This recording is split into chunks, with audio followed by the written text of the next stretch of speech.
Hi everybody, welcome back.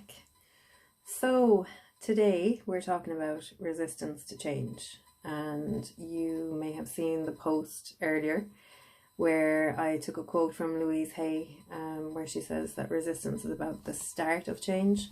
So we can take heart from that, and I gave you some indicators about what resistance might actually be, because sometimes it's there and we don't really recognize it for what it is. And this is why we end up self-sabotaging at times, is because we listen to that voice, the little I who is probably afraid of change, and wants to dominate our thinking. But we have obviously come to this point where we want to change. So there's a bigger part of us maybe waking up to something and we realize, no, I want to do it differently. And I actually do want to bring change into my life. I may not know how to go about it, but that's okay. So today we're going to cover some useful techniques to help to just start to unloosen those beliefs again further, and to really help with the process of allowing change into our life. I'm not about forcing change. I am about encouraging ourselves to recognize patterns that are holding us back, and beliefs, which are just thoughts we repeatedly think, and looking at them and seeing, okay, I can now release this. So how do I do it? What would help me? How can I help myself? The process of change, as I said before, it's not a linear process. It's more like a very squiggly line instead of a straight line. So how long it takes, what we will be like at the end of it, it's an unknown. It's an unknown variable. So the important thing is really to have patience, with ourselves throughout the process. So one of the things I wanted to talk about then is the resistance to change and how to deal with that using mirror work. Okay, so this is the first time we have looked at using the mirror. And that's a huge technique that Louise Hay promoted in her work, which I found transformative when I started to do it first. I had never really done it. So I have a mirror beside me.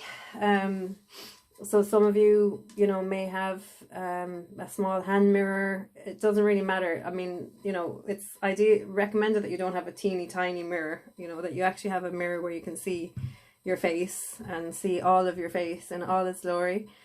And what I'm going to do is I'm going to read a little bit from You Can Heal Your Life. So I am on page 61, and she talks about house cleaning. So she says, the mental work I do now is like cleaning a house. I go through my mental rooms and examine the thoughts and beliefs in them. Some I love, so I polish and shine them and make them even more useful. Some I notice need replacement or repair, and I get around to them as soon as I can. Some are like yesterday's newspapers and old magazines or clothing that's no longer suitable.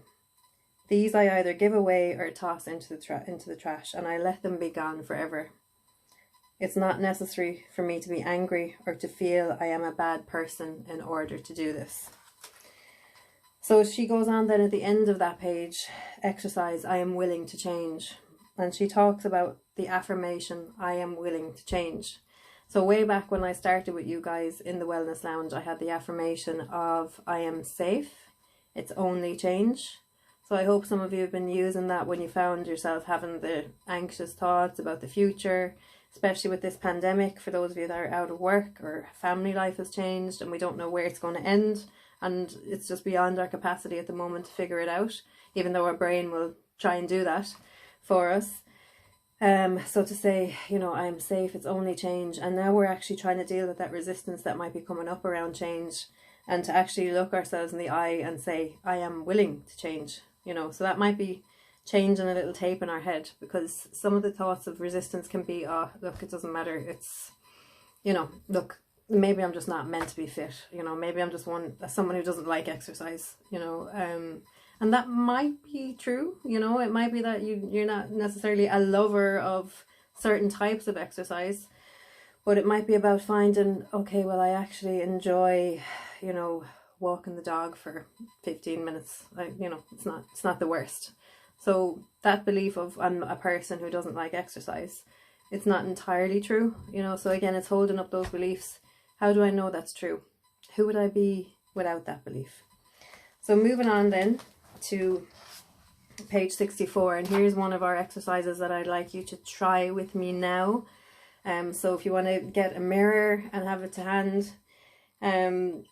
so what she's asking us to do is, right, we've identified, we decided we're willing to change, and we will use all and any methods that work. Okay, so that's, you just need to make a commitment to have an open mind and to say, okay, I'm willing to use whatever methods are out there to help me to change gently. This is not about forcing ourselves.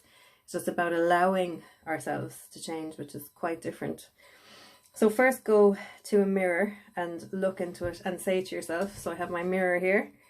So I am willing to change. Okay. So as I did that, I looked into my own eyes. I could actually hear my voice really clearly. And it just sounds so different than me just saying, yeah, you know, I'd really like to change. I'm committed, I want to do this. Rather than just looking in the mirror and saying, you know, I am willing to change. I would always recommend as well with mirror work, if you're starting out, first thing is awareness. So when I look in the mirror, what do I say to myself? Okay, that's a huge one for men and women who may have body issues, or for some of us now who maybe haven't got to the hairdresser or whatever it is, to look, is it always critical? Or do we even acknowledge ourselves? You know, I remember when I was doing this work, I was told to say hello, you know, hi Denise, good morning. You know, and it's just about looking at the self-talk again, and that's what Louise Hay is